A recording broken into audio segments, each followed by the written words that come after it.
લક્ષ્ય ન્યૂઝ, એક નજર, એક લક્ષ્ય.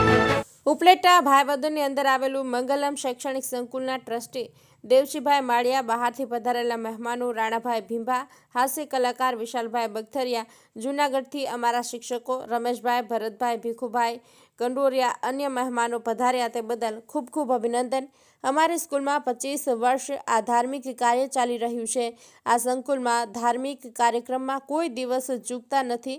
આ સ્કૂલમાં નવરાત્રિ ઉત્સવ, ગણેશ ઉત્સવ, જન્માષ્ટમી ઉત્સવ, હોળી તેમજ બધા તહેવારો ઉજવવામાં આવે છે. મંગલમ શૈક્ષણિક સંકુલમાં શિક્ષકો, શિક્ષિકાઓ અને વિદ્યાર્થીઓ તેમના વાલીઓ અને સંતોષ થાય તેવો ભણતર અને શિક્ષણ આપવા માટે આપતા અમને અનુભવ થયો છે. આજ રોજ અમે ત્યાં જઈએ છીએ તો શિક્ષકોની સાથે, બાળકોની સાથે ભોજન કરી ગૌરવની લાગણી અનુભવીએ છીએ કે મંગલમ શૈક્ષણિક સંકુલના ટ્રસ્ટીને અમે આભાર વ્યક્ત કરીએ છીએ. અર્શીભાઈ આહિર, ઉપલેટા. મંગલમ શૈક્ષણિક સંકુલમાં છેલ્લા 25 વર્ષથી માતાજીના નવરાત્રિની અંદર નોરતાની ઉજવણી કરવામાં આવે છે. જેમાં વિદ્યાર્થીઓ, વાલીઓ, સ્ટાફ પણ બધા સાથે મળી અને ભાગ લે છે. આધ્યાત્મિક પ્રવૃત્તિ એ બાળકોના સર્વાંગીણ વિકાસ માટે જરૂરી છે.